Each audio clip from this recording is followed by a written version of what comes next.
किती वर्षापासूनची परंपरा आहे? ही 200 वर्षापासूनची परंपरा आहे. वेताळ महाराज ते आमची विहीर आहे. विहिरीच्या याच्यात आंघोळ करतात भक्त आणि जे काही आपलं भूतबलई आहे, विहीर ते वेताळ बाबा म्हणजे इथं कोणचा हे नाही आहे, महाराज वगैरे हे ते असं काही नाही. जे भूतबलई वगैरे हे ते असा जे बाहेर फटका येते बाहेरला, तो इथं दुरुस्त होते. आणि इथं महाराष्ट्रातून इथे सर्व जाती धर्माचे लोक महाराजांचे भक्त आहेत.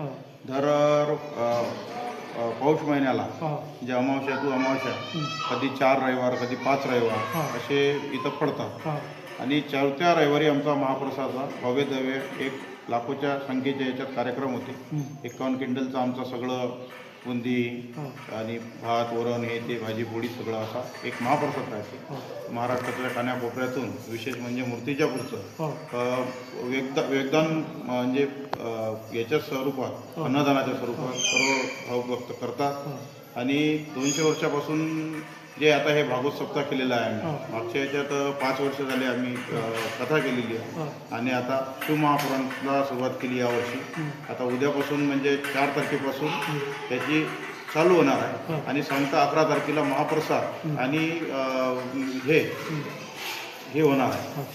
बरं, महाप्रसादामध्ये साधारणतः किती भाविक भक्त सहभागी होतात? 60-70 हजार लोकांचे जवळपास पब्लिक येते.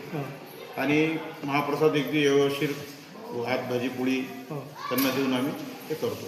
बरं, आख्यायिका काय आहे या वेताळ बाबांच्या जे भाविक भक्त आहेत ज्यांची श्रद्धेने येतात, आख्यायिका यामागची काय आहे? याच्यात म्हणजे इथून चांगले चांगले लोक जे कोणी पेशंट दवाखान्यात दुरुस्त झालेला नाही आहे तो इथून दुरुस्त होऊन जातो. आणि सर्व समाजाचे असा कुठलाच समाज नाही आहे इथं. म्हणजे मामिटेन समाजाची वर्गणी सुद्धा येते. तर हे वर्षभरही भाविक भक्त येत असतात?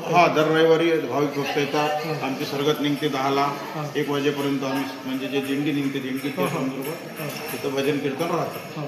बरं, हे कार्यक्रम जे आहे हा नियोजन कसं कार्यक्रमाचं आहे?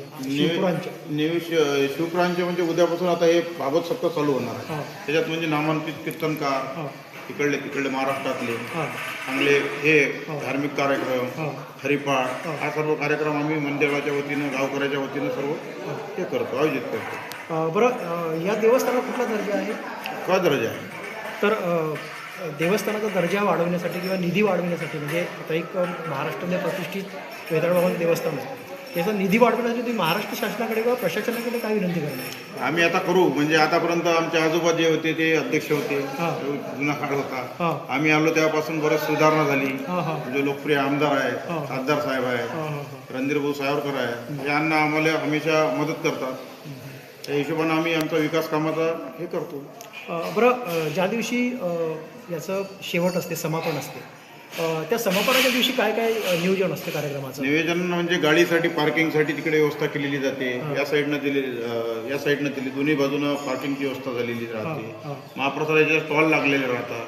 त्याच्यात आजूबाजूचे जे खेडे आहेत आणि भाविक भक्त आहेत ते आपल्याला सहकार्य करतात सर्व. इथं असं वर्गणी म्हणजे किंवा कोणाला कामाला सांगायला लागते असा कुठलाच विषय नाही आहे. सगळे आपापल्या हिशोबानं सर्व काम करतात. जे भाविक भक्त मुंबईपासून आहेत ते येऊन इथं सेवा करतात. नागपूर दिल्ली असे जे गेलेले आहेत इथली आमच्या गावचे गेलेले आहेत, बाहेर आजूबाजूला जायला आहेत, ते येऊन इथं सर्व सेवा करून म्हणजे रविवारी 4थ्या हप्ती महाप्रसाद राहते त्या दिवशी सर्वच्या सर्व येऊन सगळी मदत करतात. बरं, तुमचा असा एखादी वैयक्तिक अनुभव तुम्ही सांगणार का? म्हणजे आमच्या प्रेक्षकांना आणि रसिकांना आवडेल की वेताळ बाबांच्या म्हणजे तुमचा वैयक्तिक जीवनात एखादी असा आलेला अनुभव ज्यामुळे तुम्हाला म्हणजे तुम्ही भाविक भक्ताने दरवर्षी जे आहे एकदम नतमस्तक होता.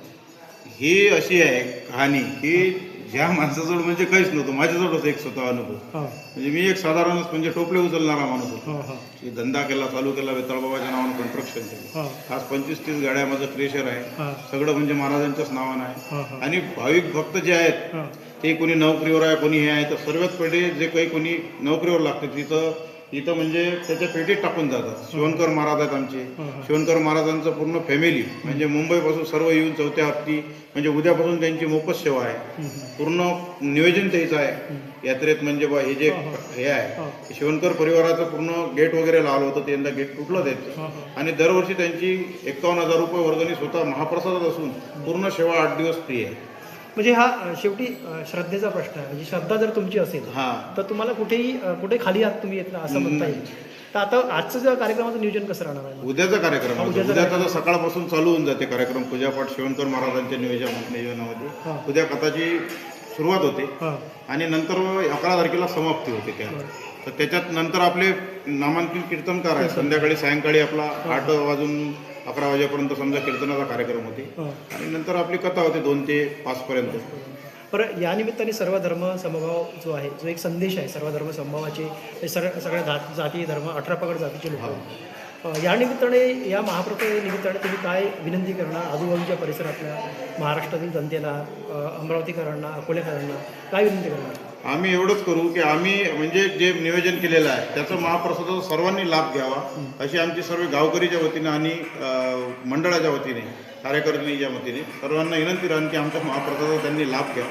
दरवर्षी जास्तीत जास्त आम्ही म्हणजे साफसफाई हे ते पूर्ण सगळी व्यवस्था करून, म्हणजे पार्किंगची कोणची गैरसोय झाली नाही पाहिजे. पोलीस बांधव आमचे ठाणेदार चांगले आहेत, एकदम आताच येऊन गेलेले आहेत ते कुट्टे साहेब म्हणून ग्रामीण, आणि सगळी व्यवस्थाही ते लावतात. खूप म्हणजे 40-50 जणांचा स्टॉप देतात. चांगला कार्यक्रम एकदम व्यवस्थित करतात. म्हणजे आमची गरज लागत नाही, मंडळाची गरज लागत नाही. कान्याकोपऱ्यात ते सगळे पोलीसवाले ठेवून म्हणजे त्यांच्या हिशोबानं ते हे करतात. एच डी ओ साहेब आहेत, तहसीलदार साहेब आहेत, यांची सर्वांची मदत इथं या ह्याच्यात होते.